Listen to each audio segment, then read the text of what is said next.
बात करेंगे रूस और यूक्रेन के बीच चल रहे युद्ध की। 30 नवंबर की रात को रूस ने यूक्रेन के 33 ड्रोन को रोककर नष्ट कर दिया। ज्यादातर ड्रोन रोस्तोव इलाके में मार गिराए गए, जहां 16 ड्रोन तबाह किए गए। क्रॉसनडॉर इलाके में 7 और ड्रोन रोके गए। बेल्गोरोड इलाके में 3 यूएवी और कुर्स्क में 1 यूएवी नष्ट हो गया। काला सागर के पानी में 6 और ड्रोन मार गिराए गए। ये वही इलाका है जहां यूक्रेन ने रूस के 2 तेल टैंकरों को निशाना बनाया। अंडर वाटर और हवा से मार करने वाले ड्रोन के जरिए यूक्रेन ने समंदर में जो आग लगाई है, उससे यह युद्ध और भी भड़क सकता है। रूस के तेल कारोबार पर पड़ी चोट। अंडर वाटर यूक्रेनी ड्रोन का टैंकरों पर हमला। भड़की रूस यूक्रेन जंग। कैसे युद्ध होगा बंद? ये वो आग है जो राष्ट्रपति पुतिन के गुस्से को और भड़काएगी। यूक्रेन के 2 बेबी ड्रोन रूस के 2 ऑयल टैंकरों पर भारी पड़े। शनिवार को ब्लैक सी में यूक्रेन ने पानी के अंदर चलने वाले ड्रोन से हमला किया। निशाने पर आए दोनों ऑयल टैंकर रूस की शैडो फ्लीट का हिस्सा हैं, यानी प्रतिबंधों से बचने के लिए अलग अलग देशों के झंडे लगाकर रूसी तेल की ढुलाई करते हैं। हमले के समय एक ऑयल टैंकर विराट के चालक दल ने ओपन फ्रीक्वेंसी रेडियो पर मेडे कॉल किया था, जिसमें वो बार बार कह रहे थे, ये विराट है, मदद चाहिए, ड्रोन हमला, मेडे मेडे मेडे। निशाने पर आए जहाजों के नाम विराट और कैरोस है। हमला उस वक्त हुआ जब दोनों जहाज तुर्की तट से लगभग 30 मील दूर थे।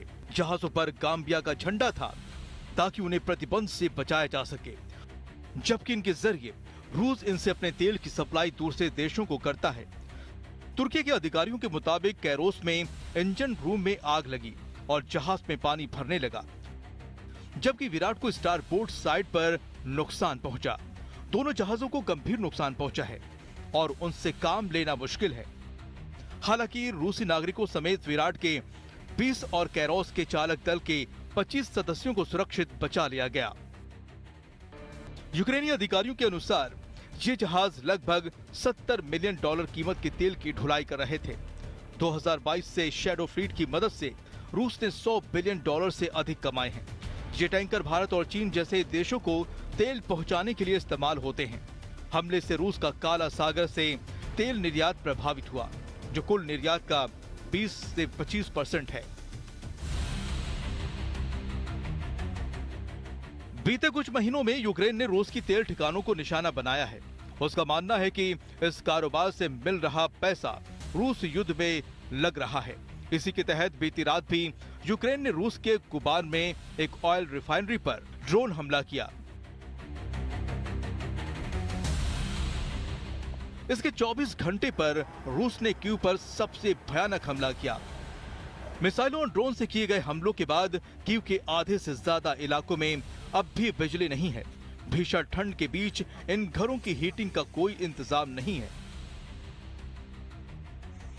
रूस के हमलों से सबसे ज्यादा तबाही डोनेस्क इलाके में मची है। यहाँ का रोडिंस्क के इलाका किसी भूतिया शहर जैसा दिखता है। वो इलाका जहाँ कभी 10,000 लोगों की मौजूदगी थी, अब तबाही की दास्तान कह रहा है। रूसी हमलों से भारी नुकसान के बावजूद यूक्रेन जंग में बना हुआ है। डीप स्टेट के अनुसार 37वीं मरीन ब्रिगेड के यूक्रेनी सैनिकों ने निप्रोपेट्रोव्स्क जिले के इवानिवका गांव को खाली करा लिया है, जहां यूक्रेनी पलटवार में 53 रूसी सैनिक मारे गए और 19 को कैदी बना लिया गया। रूस यूक्रेन जंग में ड्रोन का इस्तेमाल किस हद तक हो सकता है, इसे पूरी दुनिया ने देखा है। तमाम मिसाइलों के बावजूद रूस ने भी अपने ड्रोन की ताकत दिखाई है। रूसी रक्षा मंत्रालय की ओर से जारी इस वीडियो में रूसी ड्रोन यूक्रेन के यूएवी हमले को चकमा देता दिख रहा है। उसने टोह लेने के अपने मिशन को पूरा किया। उसमें लगे कैमरे से रूस ने क्रास्नी लिमन के पास यूक्रेनी पोस्ट का पता लगाया और फिर तोपखाने से उन पर बमबारी की गई।